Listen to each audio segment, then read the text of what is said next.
Assalamualaikum warahmatullahi wabarakatuh. Nabi Ayub alaihissalam adalah salah seorang nabi yang telah disebut dalam Al-Quran. Allah Subhanahu wa Ta'ala berbicara kepada Rasulnya Muhammad Sallallahu Alaihi Wasallam. Sesungguhnya kami wahyukan kepadamu sebagaimana kami wahyukan kepada Nuh dan nabi-nabi sesudahnya. Dan kami wahyukan kepada Ibrahim, Ismail, Ishak beserta cucu-cucunya, Isa serta Ayub.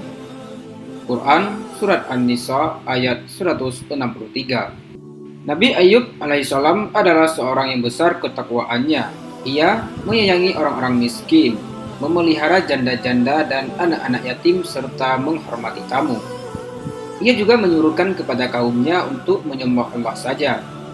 Ulama tafsir dan tarik meriwayatkan bahwa Nabi Ayub alaihissalam adalah orang yang banyak hartanya, berupa unta-unta, hamba sahaya, ternak dan tanah-tanah yang luas di daerah Barsina dari negeri Hauran. Ia mempunyai banyak anak, tapi kemudian semua hartanya itu musnah, ditimpa musibah. Ia sendiri terkena bermacam-macam penyakit sampai tidak ada anggota tubuhnya yang utuh, kecuali jantung, hati, dan lidahnya yang selalu berzikir kepada Allah Azza wa Jalla. Namun, demikian dia tetap bersabar dan berzikir kepada Allah malam dan siang, pagi dan sore. Penyakitnya berlangsung lama, sehingga ia dijauhi oleh teman-temannya dan diasingkan dari negerinya.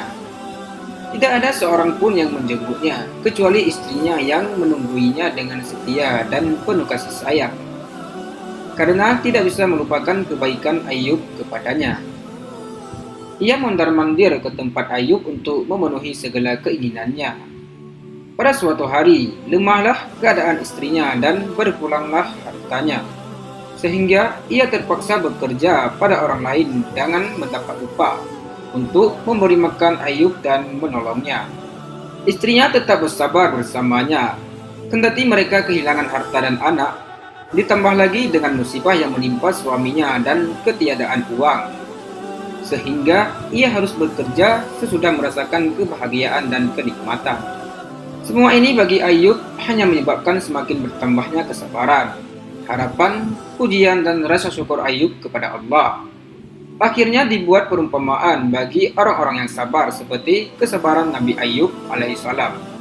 Para ulama berbeda pendapat mengenai masa cobaannya. Ada yang mengatakan 3 tahun dan ada yang mengatakan 7 tahun, beberapa bulan dan ada yang mengatakan 18 tahun.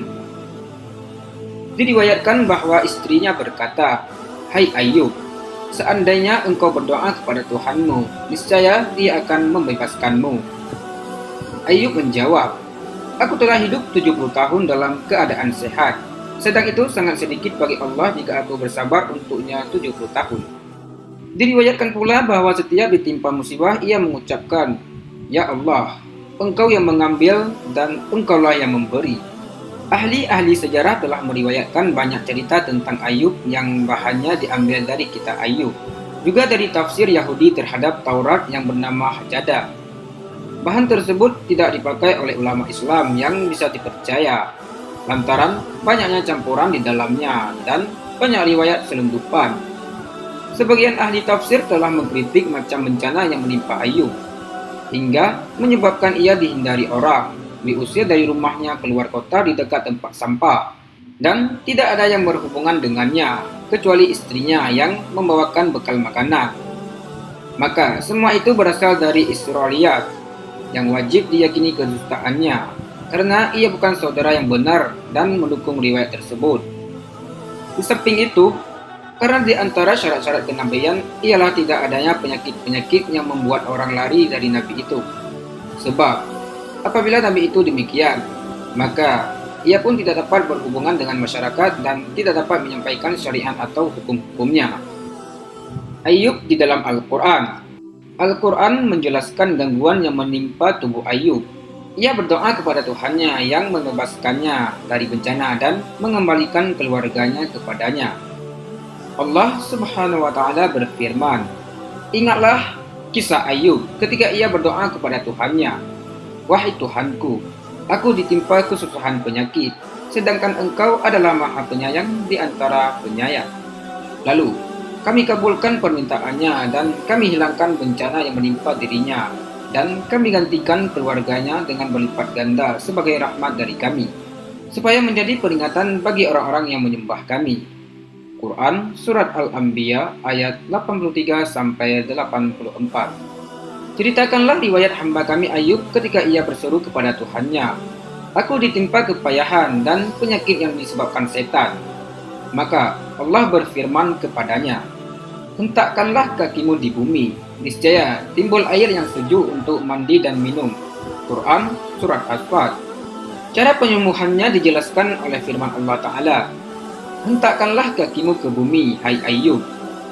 Maka Allah memancarkan air dingin dan menyuruhnya mandi dan minum dari situ, sehingga Allah menyingkirkan penyakit yang menimpa tubuhnya lahir dan batin. Pembatalan sumpah. Ayub bersumpah dalam sakitnya bahwa ia akan memukul istrinya dengan 100 kali dera jika ia sembuh. Karena istrinya pergi untuk salah satu tugas dan lambat menjalankan tugas itu. Berhubung istrinya itu baik pelayanannya terhadap Ayub, maka Allah menghalalkan sumpahnya dengan sesuatu yang remeh, yaitu dengan menyuruh Ayub dengan mengambil seikat tali jerami atau semacam itu, lalu memukulkannya sekali kepada istrinya. Dan ini sama dengan pukulan 100 kali dera, sehingga terlaksanalah sumpahnya. Ini merupakan jalan keluar bagi siapa yang bertakwa kepada Allah dan taat kepadanya, terutama dalam hak istrinya yang saleh dan sabar. Allah Subhanahu wa Ta'ala berfirman, "Ambillah seikat jerami dan pukullah dengannya, maka tidaklah engkau berdosa dalam melaksanakan sumpahmu." Demikianlah kisah Nabi Ayub alaihissalam. Semoga kita semua dapat mengambil pelajaran dari kisah tersebut. Wallahu a'lam bishawab. Assalamualaikum warahmatullahi wabarakatuh.